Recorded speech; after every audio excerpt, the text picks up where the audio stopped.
everyone! If you're coming to this video from my Facebook group, you'll kind of know my backstory and that I've already filmed this video and now I'm having to do it again because I was having some technical difficulties with my phone. I usually use the front camera so that I can see what I'm doing from the camera, and apparently the microphone went out on that. So now I'm using the back of the camera, which means I can't see what I'm doing. So I'm hoping this video stays into focus. I might have to stop it periodically, chop it up so I can check it out and make sure I haven't done anything weird. So I hope all goes well. Fingers crossed. I hope I can come up with a better solution to this soon. What I came to talk to you about is Mary Kay's new blending sponge. Mine is a little bit damp still. When it's completely dry, it's smaller. As a comparison, this is a beauty blender. Completely dry, it's very small. This is kind of my gold standard, the original beauty blender. To me, it doesn't get any better than that. Their materials are patented. It's just a great blending sponge. Now, Mary Kay came out with one. I didn't expect to like it more, but I didn't expect to hate it because I love everything Mary Kay comes out with. They have great quality products. There's very, very few things that they've put out that I was like, ooh, don't like that. So I tried this already. Like, you know, I wanted to show you while I was experiencing it for the first time, but that's not gonna work out. I liked it a lot, and I'll show you how it works out in a minute. As a price comparison, this is $12, this is $20, so great buy. I'm gonna go wet it in a second so that you can see how it operates. When you wet it, you have to squeeze, squeeze, squeeze so that the water penetrates it all the way through. You want it completely wet, but you have to squeeze it out very good to get as much water as you can out of it. I like to squeeze it in a dry towel because you also don't want water on your face. Mary Kay suggests that you have 2 of these so that one can dry completely. And you can have one ready to go, because if you never let it dry completely, it's going to keep just breeding germs because it is a sponge and you don't want that. So let me go get this ready and I'll come right back to you. Alright, so I'm back. I got this damp. You can see it's a little bit bigger than it was before. Okay, so why this is better than your fingers, why this is better than a brush. Brushes kind of just smear it around your face and it can leave it kind of streaky, and it also kind of swirls it into your skin, and you don't want that. You want your foundation to just sit on top of your face and that's it. Fingers kind of do the same thing, although fingers are good because it kind of warms up the foundation and makes it a little smoother, but I don't know, I find it easier to work with this. This is the best way because it's going to press it onto your skin in an even layer, because it's going to absorb a tiny bit of it and it's going to leave the perfect amount left on your skin. I also find that I can use a lot less foundation. I'm going to be using Mary Kay's medium coverage foundation here.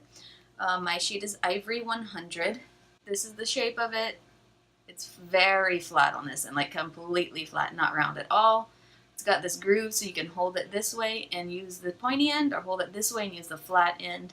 And this is for small spaces on your face. So I'm just going to put a little bit of product here and I'm just going to kind of disperse it on my face. We'll start with that and we can build it up. So you just tap it and press it into your skin. Press it onto your skin. I wouldn't say into your skin. And it's going to leave a light layer if you just use a little bit. I didn't use a lot of product. I'm definitely going to have to go in with more because I took it easy. A lot of redness in my face today to cover up. And a lot of makeup under my eyes, so there's that. Right off the bat, my first opinion was I wasn't a fan of the shape. I'm very used to the shape of a beauty blender, but before I used a beauty blender, I was used to this shape because the cheap sponge I used before was this shape, so it's all a matter of getting used to it. But once I started using it, I really enjoy how large of a surface area that goes right onto your face. I like that. And the first time you do this, it might take you a while because you're not used to using something that uses such a stippling motion, but you'll get used to it fast.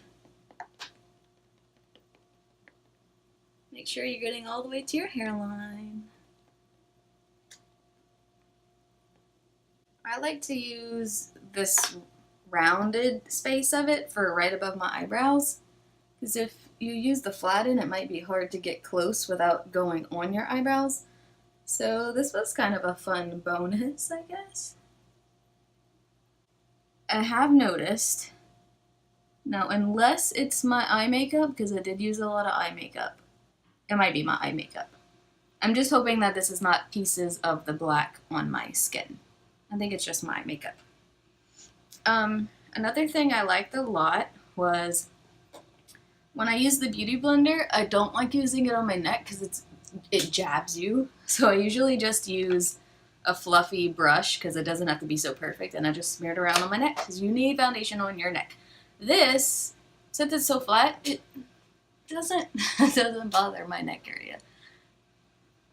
I can use this. I don't have to switch. So that's nice. Okay, so that's kind of what it looks like. I just put a light layer on. I didn't put a whole lot. What do you think? I like it. I really like the way it works. So that's very good. I'm going to go in with some concealer now so I can show you how the pointed tip of the sponge works. So for concealer, I'm using Mary Kay's Perfecting Concealer. It's got a doe foot applicator, which I like a lot. I often just put it on a palette because I don't, especially if I'm covering up acne, I don't want to double dip and get bacteria into it. But just to make this go quicker today, we'll use it straight on the face. I use it as a highlighter and a concealer. If you have dark circles, you can do this part just closer to the eye using our under eye corrector. But I don't have dark circles, even though it looks like it today, because I have a lot of eyeshadow that kind of fell under my eye. So I just kind of use it to lighten up this area. This also happens to be an area that I have a lot of redness, so it kind of plays double duty.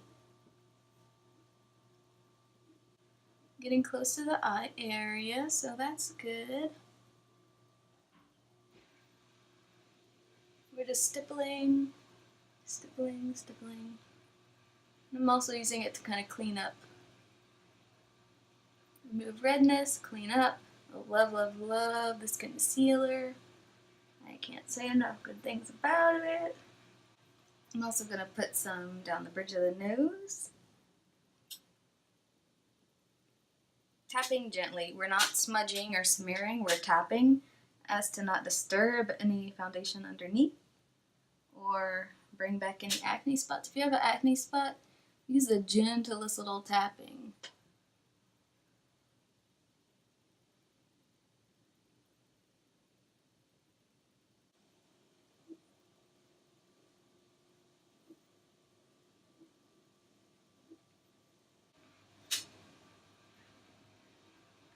Get back in here. It is a little bit large to get into these tight spaces. Having a little trouble, but it can be done. Next, I'm going in with Mary Kay's translucent powder. It is a setting powder. I'm going to tap it into my palette here. Since this is a little bit damp, it's perfect for baking or just setting your makeup onto your face. So I'm going to press it on here, and I'm using a lot of it, and I'm going to put a lot of it on my face. You can probably see the clouds poofing. I want a lot because I don't want to get creases under here, and I also don't want it to move. So anywhere you need it to like really stay. See that? But you want to see it. Like you want to see this on your face because we're going to get rid of it later. So anywheres where you have trouble with your oiliness, like if you're oily in your T-zone and your makeup kind of just slips away at the end of the day, then this is a good place to put it. I'm just going to use a fluffy brush for the places that are not so serious. I'm just going to swirl or gently pat.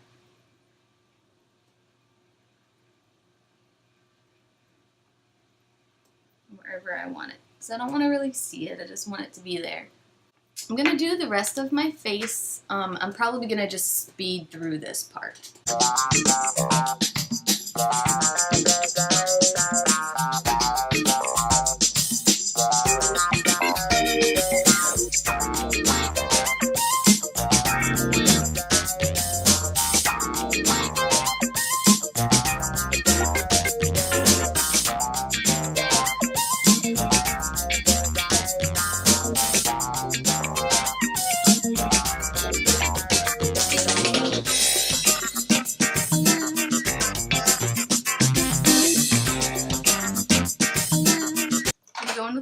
brush. I have this Real Techniques brush that I like a lot that I'll use for my blush. I have all my Mary Kay blushes here.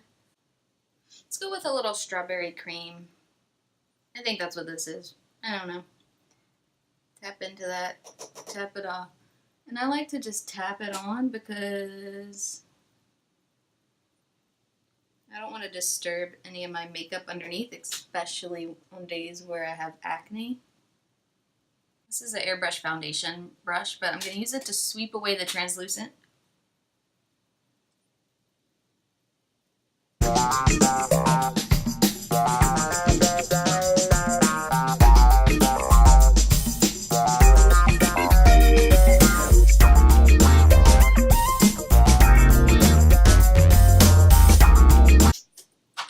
And for highlight. Okay, so this is one of my fun new tricks. I have this airbrush concealer brush from IT Cosmetics, which is all the silver brushes I've used from so far as IT Cosmetics. Favorite thing to use now is an eyeshadow. These are my Mary Kay eyeshadows here. So my two favorite is, this one is by far the best, but this is discontinued, unfortunately. So if you don't have it, sorry. This is the next best, also discontinued, because they were both limited edition. All these are limited edition items, which I generally don't even buy because you can't sell something that doesn't exist after a while, so that's my purpose for never buying limited edition. But I just started recently and I just love all of it, and I'll never not buy limited edition again. So I just want to kind of subtle highlight, so I'm going in with this, and I'm going to put it right on top of my blush. Can you see that? Does it shimmer at all for you?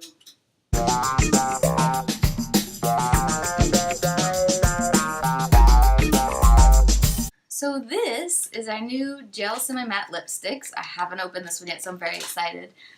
They're supposed to be not a matte, but not really like a super like moisturizing lipstick, I guess. So it's somewhere in between. They're so pretty in the containers, right? This one is Love Me Pink. So it's kind of like a bubblegummy pink. I think it's really pretty. I'm excited to use it. I didn't buy a lip liner to match it. Where's my lip liner? I used one for the video that I made that I didn't put out. I could probably get away with this one. It's not really a great match. This one's kind of bright. This one is rose. So I'm going to skip the lip liner. I'm going to go and use this instead to help it stay. So like I said in the past video, I've never really used lip liners before because Mary Kay lipsticks, they don't really bleed and they don't really budge. Like, they don't last forever. I mean, it's just a lipstick. But I don't have problems with keeping them in place. So the reason I bought lip liners in the first place was so that I could test out overdrawing and kind of making my lips look plumper. What I'm using instead is Mary Kay's Time Wise Age Fighting Lip Primer. So it's got the age fighting benefits, which is helpful, but it's also going to prime your lips, which means it's going to help the lipstick to stay on them. So you can see it's kind of a matte white looking thing, but when you put it on, it's a little bit more translucent. But it will show up pretty white. It'll go away though. So you can go over the lip line, because if you go outside of the lines, then you'll help prevent bleeding, if that's your problem. And then you go on your lips itself. Okay, so now my lips look white and malnourished. So you just let that dry for just a second. I'm just going to go right in with the lipstick. I haven't tried this one yet, so we'll see.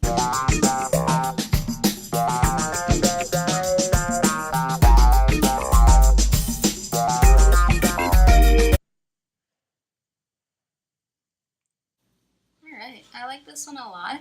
I don't like it as much as the last one I tried in the last video. I'll tell you why. No, I do like it. I lied. That's pretty.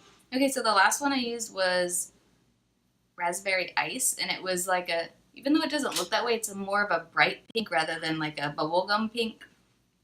So it didn't show the primer through it, but this is kind of showing the primer through it a little bit. I will say this is the kind of lipstick, since it's kind of it's a matte color, but it's not a matte finish. Like, this is especially if I wouldn't have used the primer, it would have probably shown up way more moisturizing. But since it is this type of color, it's going to show the cracks in your lips because it's not darker than the shade of your lips. If this was my lip color or darker, it wouldn't show. But since it's lighter, it's kind of showing the cracks in my lips. And the solution to that would be to use the Satin Lip Set or any lip scrub to get your lips perfectly smooth. But I like this a lot. We don't have a shade like this. We had Pink Cherie in the True Dimensions, but the True Dimensions don't stay as well because they're very silky, which is good because it looks pretty, but they don't stay as well. So this is probably a good solution if you like that color but you want it to stay. Go away.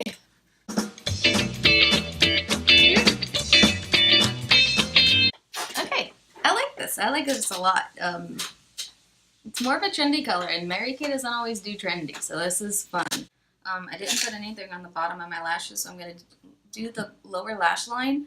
I already did the top in Lash Love mascara, which is a mascara that doesn't really give you volume or length per se, but it defines your lashes. So do the bottom.